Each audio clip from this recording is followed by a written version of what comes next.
చెప్పండి మీ dialogue famous కదా. Starting video సిద్దిపేటోళ్ళు మమ్మల్ని తక్కువ అంచనా వేస్తున్నావు అరే సిద్దిపేటోళ్ళు అంటారా బాబు అనే డైలాగ్ చేసిండ్రా చెల్లె. చేసిన ఓకే. తర్వాత బ్యాడ్ కామెంట్స్ వచ్చినాయి. బ్యాడ్ కామెంట్స్ రాగానే నాకు మైండ్లో మెదిలిన ఆలోచన ఎందుకంటే బ్యాడ్ కామెంట్స్కి సంబంధించి కూడా ఒక డైలాగ్ కొట్టాలి అని అరచేతిని అడ్డు పెట్టి సూర్యుని ఆపలేవు, బ్యాడ్ కామెంట్స్ పెట్టి నాలో ఉన్న టాలెంట్ ఆపలేవు, సిద్దిపేటోళ్ళు అంటారా బాబు అని అదొకటి కొట్టిండ్రా. ఓకే. ఎందుకంటే బ్యాడ్ కామెంట్స్ ఎంత మంచిది బ్యాడ్ కామెంట్స్ పెడతారు. ఎందుకంటే నా రీజన్ ఏమనుకుంటున్నారు? నేను అనుకుంటే వాళ్ళకి జెలస్ ఏదైనా ఉన్నమాట అంటే ఊళ్ళు ఉండద్దు అన్నట్టు. మంచి మాట చెప్తే ఎవరికి నచ్చదు. ఉన్నమాట అంటే ఊర్లో ఉండనియరు అంటారు. మంచి మాట చెప్తే ఎవరికి నచ్చదు కదా. అవును. ఇప్పుడు సపోజ్ ఒక ఎగ్జాంపుల్ చెప్తున్నా, ఆకుకూరలు తినండి ఆరోగ్యానికి మంచిది అని ఒక వీడియో చేసిన వరకు దానికి కూడా పెట్టేటోళ్ళు పెడతారు. నువ్వే మాకు చెప్పాలా అది అని అవును. బ్యాడ్ కామెంట్స్ పెడతారా. మరి బ్యాడ్ కామెంట్స్ పెడితే నీకు తెలిసి కూడా ఎందుకు చేసుడని? అంటే నాకు ముఖ్యంగా ఏంటంటే సిద్దిపేట కొమర్చెరు దగ్గర నేను పనిచేసినప్పుడు సిద్దిపేటను ఆ కొమర్చెరు ప్రమోట్ కావాలి, ఆ చూడదగిన ప్రదేశాలు చాలా మందికి తెలవాలి అని ప్రమోట్ కూడా అయింది నా వీడియోల వల్ల. ప్రమోట్ కాగానే నాకు ఇంకా ఫారిన్ విజిటర్స్ వస్తే ఇంగ్లీష్లో ఎక్స్ప్లెయిన్ చేయడం, ఇట్లా చేయడం ద్వారా కూడా మంచిగా ప్రాచుర్యం రీల్స్ జాబ్ పోవడానికి కారణం ఏంటన్నా? జాబ్ అంటే ప్రమోట్ చేసినందుకు జాబ్ అట్లా ఎందుకు ముఖ్యంగా అందరు వచ్చి నాతో ఫోటోలు దిగుతుర్రు చెల్లె. దిగితే సెలబ్రిటీ బేసిక్ గా దిగినా కొద్దీ మోడల్ సిద్దిపేట మోడల్ అనుకుంటే అందరి దగ్గరికి వచ్చి ఫోటోలు దిగడం ద్వారా ఆయనతో మేనేజ్మెంట్ నీ వల్ల మాకు ఇబ్బంది అవుతుంది, డిస్టర్బెన్స్ అవుతుంది అని. మీరు సెలబ్రిటీ అంటే అన్నారు. అవును సెలబ్రిటీ కదా. సెలబ్రిటీయా? అవును. అంటే మోడల్ అంటే నువ్వు అనుకుంటున్నావు బహుశా స్క్రాప్ బ్యాచ్ అని అనుకుంటున్నావేమో కానీ స్క్రాప్ బ్యాచ్ అని నేను అనుకోవడం కాదు, బేసిక్ గా కొందరు అలాగే చూస్తారు, మీకు తెలుసా విషయం. అవును. ఉప్పల్ వాళ్ళు వీళ్ళు అంటే కొంచెం ఇప్పుడు ఈయన శేఖర్ కొడంగల్ వీళ్ళందరితో పాటు పోలిస్తారు మిమ్మల్ని స్క్రాప్ బ్యాచ్ లో. అవును స్క్రాప్ బ్యాచ్ లో వస్తారంటే ఒకటి ఏంటంటే డిఫరెన్స్ ఏం చెప్పాలన్నా, వాళ్ళు బూతులు మాట్లాడతారు, మీరు మాట్లాడరు అంతే. ఓకే చెల్లి. మళ్ళీ ఇంకోటి ఏంటంటే నేను అదే మీరు ఒక మాట చెప్పాలంటే బూతులు అది అబ్యూసివ్ లాంగ్వేజ్ ఏది వాడకుండా నేను ఏంటంటే స్టడీ ఎడ్యుకేటెడ్ కూడా మంచి కంటెంట్తో కూడిన వీడియోలు చేస్తే మళ్ళీ ఇంకోటి ఏంటంటే సిద్దిపేట మోడల్గా ప్రాచుర్యం పొందడమే కాకుండా అందరికీ ఒక రోల్ మోడల్గా ఉన్నా అని కూడా నేను సంతోషపడుతున్నా. ఎందుకంటే ఇప్పుడు సిద్దిపేటలో అంటారు బాబా అని నేను అనగానే మిగతా వాళ్ళు వాళ్ళ ఊర్లో పేర్లు పెట్టి చేసుకోరు కదా, అట్లా నేను రోల్ మోడల్ కూడా ఉన్నా అని ఎక్కడ అక్కడ మంచి జాబ్ చేస్తూ సిద్దిపేటలు అంటారా బాబు అన్న కాడి నుంచి మళ్ళీ పొలిటికల్ ఇదంతా ఎందుకు? లాస్ట్ టైమే మీరు చేద్దాం అనుకున్నారు, ఎంపీగా చేద్దాం అనుకున్నారు, హెల్మెట్ గుర్తు పెట్టుకున్నారు, 1600 సీట్లు వచ్చినాయి, 1264 ఓట్లు వచ్చినాయి. ఓకే, ఓట్లు వచ్చినాయి. ఎందుకు మీకు అసలు అవసరం అయ్యి పొలిటికల్ అంతా కూడా? పొలిటికల్ అంటే నాకు అనిపించిందిరా, ఇప్పుడు ఎడ్యుకేటెడ్ ఇప్పుడు నేను సివిల్స్ ప్రిపేర్ అయినా యూపీఎస్సీ ఒక ఐఏఎస్గా సర్వీస్ చేయాలనుకుంటే మాత్రం కొంత పరిధి మాత్రమే ఉంటుంది. అదే పొలిటికల్గానే అయితే అది నోబెల్ ప్రొఫెషన్, మంచిగా అంటే చాలా విస్తృతమైన సేవ చేయొచ్చు. మనకు ప్రజలకు సర్వీస్ చేయాలనుకుంటే అది అద్భుతమైన ప్లాట్ఫామ్. అందరు నన్ను ఆదరిస్తారు అన్న ఒక భావన నాకు కలిగింది. ఇక నేను నిర్ణయం తీసుకొని ఒక సామాన్యుడిగా విద్యావంతుని ముందరికి రావాలి అని. మళ్ళీ ఇంకోటి ఏంటంటే ఒక 60వ ఏట వచ్చి నేను ప్రజలకు సేవ చేస్తా అనడం కంటే యువ దశలోనే వచ్చి మన అడుగులేసి ప్రజలకు సేవ చేయాలన్న ఒక పట్టుదలతోని వెళ్ళాలి అని ఒక నినాదంతో వచ్చిండ్రా. ఇంతమంది ఇంత ఉన్నోళ్ళు బయట ఫుల్ సంపాదించే బ్యాక్గ్రౌండ్ ఆల్రెడీ పొలిటికల్ గా ఉన్నోళ్ళే ఏం చేయలేకపోతున్నారు, మీరు ఎక్కడో సిద్దిపేట నుంచి వచ్చి గెలుస్తా అని అనుకోవడం అసలు ఎంతవరకు కరెక్ట్? అవునరా చెల్లె, ఏది చేయాలన్నా అదే ధనం మూలం జగత్ అన్నట్టు.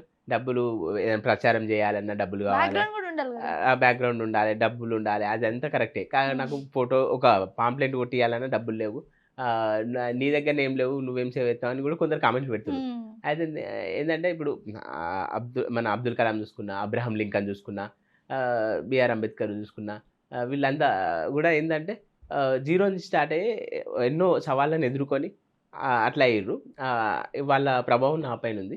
ఇట్లా ముందుకెళ్ళాలని నేను వెళ్తున్నారా. సో బేసిక్గా అన్న ఇవన్నీ మాట్లాడుతుంటే చూస్తుంటే ఇంటర్వ్యూ అందరికి అనిపిస్తుంది కామెడీ పీస్ నేను ఇంటర్వ్యూ చేస్తున్నారు అంతా అని, కానీ ఈయన కామెడీ పీస్ అని అనేది అనడానికి లేదు, ఒక మెయిన్ రీజన్ ఉంది ఇంటర్వ్యూ చేయడానికి, అదేంటో కూడా చెప్తాను. సో అన్న చాలా వెల్ ఎడ్యుకేటెడ్ అనమాట. అండ్ అన్న ఒక్కసారి మీ ఇంగ్లీష్లో ఏమైనా చెప్తారా ఓటు గురించి లేదా మీ గురించి? ఇంగ్లీష్ ఓకేరా, ఓటు చెప్తా.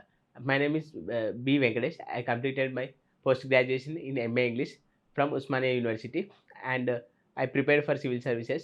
But ultimately my goal is to serve the people. And all I can say, all I request you, please vote for me. Please give first priority for me. And I will serve you without any fail. Only all I can say, that political reforms, youth should come forward for betterment of society.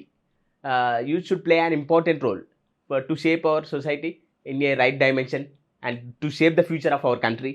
The future of our country is in youth hands.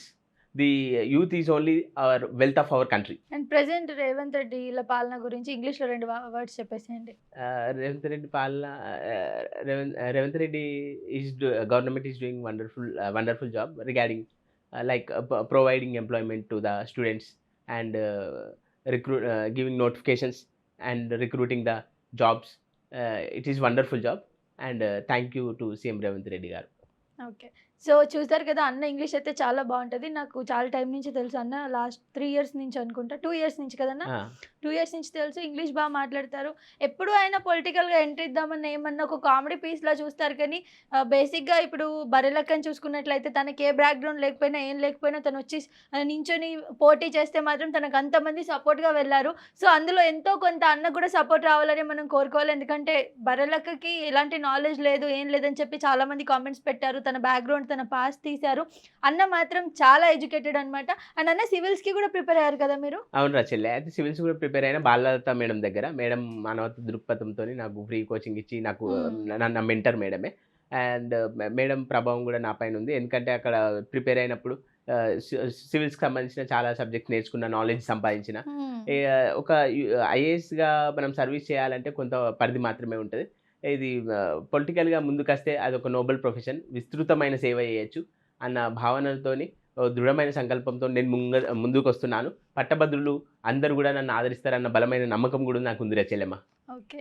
అంటే మీరు నమ్ముతున్నారు, మీరు ఏదో ఒకటి అవుతుంది అని చెప్పేసి. అసలు 1600 మీకు వచ్చినాయి కదా? 1264. మరి ఇందాక 16 చెప్పినారు, బయట 1600 ఓట్లు వచ్చినాయి, 1200 సీట్లు వచ్చినాయి. 1264 ఎవరేసారు? మీ చుట్టాలేనా అందరూ? చుట్టాలని చెల్లెమ్మ నేను అనుకుంటున్నా. అంటే ఆ 1264 మందికి నేను ప్రత్యేకంగా కృతజ్ఞతలు చెప్తున్నా. ఇంకా కూడా నా ముందు కూడా వాళ్ళు అందరు కూడా నన్ను ఆదరిస్తారని కోరుకుంటున్నా. ఎందుకంటే నన్ను నమ్మి నాకు ఓటేసి నన్ను బలపరిచిన వాళ్ళు, ఎందుకంటే అభిమానంతో వేసిర్రా. నేను రూపాయి వంచలే చెల్లె. అసలు నా దగ్గర ఉండే కూడా పంచలే, కానీ నువ్వు అంటే అనకముందే నేనే చెప్తున్నా పంచలే. ఇక అభిమానంతోనే వేసిర్రా చెల్లె.